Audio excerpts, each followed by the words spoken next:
ದಿನಾಂಕ 14/6/2026 ಬೆಂಗಳೂರು. ಸಬ್ಕಾ ಸಾಥ್ ಸಬ್ಕಾ ವಿಕಾಸ್ ಸಬ್ಕಾ ಪ್ರಯಾಸ್ ಜೊತೆಗೆ 2047ರ ವಿಕಸಿತ ಭಾರತದ ಸಂಕಲ್ಪವನ್ನು ಈಡೇರಿಸಲು ದೇಶ ಸಜ್ಜಾಗಿದೆ ಎಂದು ಕೇಂದ್ರ ಹಣಕಾಸು ಖಾತೆ ಸಚಿವರಾದ ಶ್ರೀಮತಿ ನಿರ್ಮಲಾ ಸೀತಾರಾಮನ್ ಅವರು ತಿಳಿಸಿದ್ದಾರೆ. ದೇವನಹಳ್ಳಿ ಬಿಜೆಪಿ ಕಚೇರಿಯಲ್ಲಿ ಇಂದು ಪತ್ರಿಕಾಗೋಷ್ಠಿಯಲ್ಲಿ ಮಾತನಾಡಿದ ಅವರು, ಡಿಜಿಟಲ್ ಪಾವತಿ ವ್ಯವಸ್ಥೆ ದೇಶಾದ್ಯಂತ ಸಾರ್ವಜನಿಕ ಮೂಲಸೌಕರ್ಯ ಕ್ಷೇತ್ರದಲ್ಲಿ ಮಹತ್ವದ ಅಭಿವೃದ್ಧಿ ಹಾಗೂ ವಾಯು ಕ್ಷೇತ್ರದ ಸಂಪರ್ಕದಲ್ಲಿನ ಕ್ರಾಂತಿ ಇವು ನರೇಂದ್ರ ಮೋದಿಜಿ ಸರ್ಕಾರದ ಪ್ರಮುಖ ಕ್ರಾಂತಿಕಾರಿ ಸಾಧನೆಗಳು ಎಂದು ವಿಶ್ಲೇಷಿಸಿದರು. ಅಮೆರಿಕವು ಬಡ್ಡಿದರ ಕಡಿಮೆ ಮಾಡುವುದು, ಅಮೆರಿಕದ ಹಣಕಾಸು ಕ್ಷೇತ್ರದ ಕ್ರಮಗಳು ಕೂಡ ರೂಪಾಯಿಯ ವಿನಿಮಯದ ದರ ಏರುಪೇರಾಗಿ ಕಾರಣವಾಗಿದೆ. ಜಪಾನಿನ ಯೆನ್ ಕೂಡ ಡಾಲರ್ ಎದುರು ಮೌಲ್ಯ ಕಳೆದುಕೊಂಡಿದೆ ಎಂದು ಅವರು ಪ್ರಶ್ನೆಗೆ ಉತ್ತರ ನೀಡಿದರು.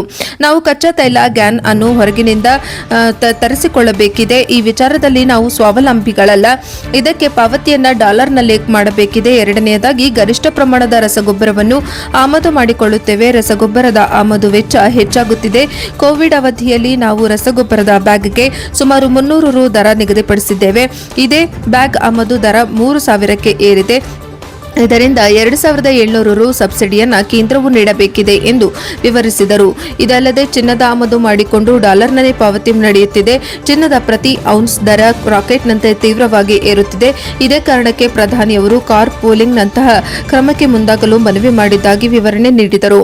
ಪ್ರಶ್ನೆಗೆ ಉತ್ತರಿಸಿದ ಅವರು, ಬೆಂಗಳೂರಿನಲ್ಲೇ ಸಂಗ್ರಹವಾದ ತೆರಿಗೆಯನ್ನೆಲ್ಲ ಬೆಂಗಳೂರಿಗೆ ಬಳಸಬೇಕೆಂದು ಭಾವಿಸಿದರೆ ಯಾದಗಿರಿ ಕಲಬುರಗಿ ಅಭಿವೃದ್ಧಿಗೆ ಕರ್ನಾಟಕ ಸರ್ಕಾರ ಎಲ್ಲಿಂದ ಅನುದಾನ ಕೊಡಬೇಕು ಎಂದು ಪ್ರಶ್ನಿಸಿದ ಅವರು, ಕರ್ನಾಟಕ ಹೆಚ್ಚು ತೆರಿಗೆ ನೀಡುತ್ತಿದ್ದು ಇಲ್ಲಿಗೆ ಹೆಚ್ಚು ಅನುದಾನ ಬರಬೇಕೆಂಬ ತತ್ವ ಚಿಂತನೆ ಸರಿಯಲ್ಲ ಎಂದು ಹೇಳಿದರು. ಇದೆಲ್ಲವನ್ನ ಹಣಕಾಸು ಆಯೋಗ ನಿರ್ಧರಿಸುತ್ತದೆ. ಕರ್ನಾಟಕದಲ್ಲಿರುವ ಹಿರಿಯ ಕಾಂಗ್ರೆಸ್ ನಾಯಕರು ಇದೆಲ್ಲವನ್ನ ತಿಳಿದಿದ್ದಾರೆ. ಆದರೂ ಅವರು ಸದ್ದುಗದ್ದಲ ಮಾಡುತ್ತಿದ್ದಾರೆ ಎಂದು ಆಕ್ಷೇಪಿಸಿದರು. ಮನೆಗಳ ನಿರ್ಮಾಣ, ಶೌಚಾಲಯ ನಿರ್ಮಾಣ, ಮನೆ ಮನೆಗೆ ನಲ್ಲಿ ನೀರು ಮೊದಲಾದ ಯೋಜನೆಗಳ ಮೂಲಕ ಜನಸಾಮಾನ್ಯರಿಗೆ ಕೇಂದ್ರವು ನೆರವಾಗುತ್ತಿದೆ ಎಂದು ಅವರು ಮತ್ತೊಂದು ಪ್ರಶ್ನೆಗೆ ಉತ್ತರ ಕೊಟ್ಟರು. ಅಣ್ಣಾಮಲೈ ಅವರು ಪಕ್ಷ ತೊರೆದು ಕುರಿತ ಪ್ರಶ್ನೆಗೆ ಉತ್ತರಿಸಿದ ಅವರು, ಬಿಜೆಪಿ ಕೇಡರ್ ಆಧಾರಿತ ಪಕ್ಷ ಜನಸಂಘದ ಸ್ಥಾಪಕರಾದ ಬಾಲರಾಜ್ ಮುಧೋಕ್ ಅವರು ಕೆಲ ಸಮಯದ ಬಳಿಕ ಪಕ್ಷ ತೊರೆದಿದ್ದರು. ಕಲ್ಯಾಣ್ ಸಿಂಗ್ ಅವರು ಪಕ್ಷ ತೊರೆದು ಕೆಲ ಸಮಯದ ಬಳಿಕ ಪಕ್ಷಕ್ಕೆ ಮರಳಿದ್ದಾರೆ. ಉಮಾ ಭಾರತಿಯವರು ಯಡಿಯೂರಪ್ಪನವರು ಒಂದು ಸಂದರ್ಭದಲ್ಲಿ ಪಕ್ಷ ತೊರೆದಿದ್ದರು.